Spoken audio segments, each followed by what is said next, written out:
ہم رسول اللہ صلی اللہ علیہ وآلہ وسلم کے ساتھ بعد سفر غزوہ بنی المطلق میں تھے۔ ہم مقام بیضاء یا ذات الخویش پر پہنچے تو میرا ایک خار کھو گیا۔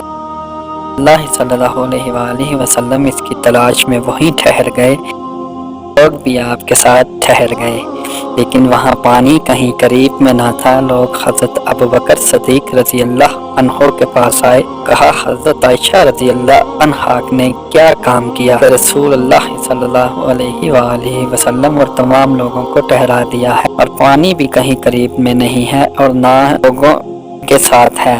پھر ابو بکر صدیق رضی اللہ عنہ تشریف لائے۔ رسول اللہ صلی اللہ علیہ وآلہ وسلم اپنا سر مبارک میری ران پر رکھے ہوئے سو رہے تھے۔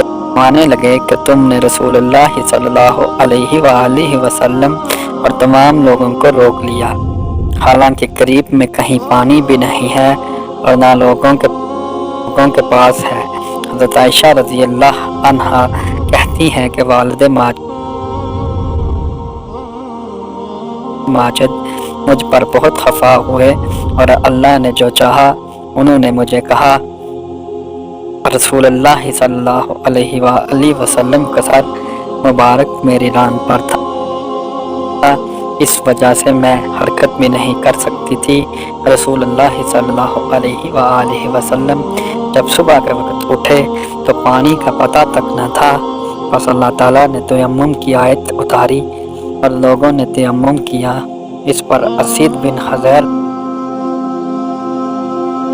رضی اللہ عنہ نے کہا کہ اے آل ابی بکر، یہ تمہاری کوئی پہلی برکت نہیں ہے۔ عائشہ رضی اللہ عنہا نے فرمایا پھر ہم نے اس اونٹ کو ہٹایا جس پر میں سوار تھی تو ہار اسی کے نیچے مل گیا۔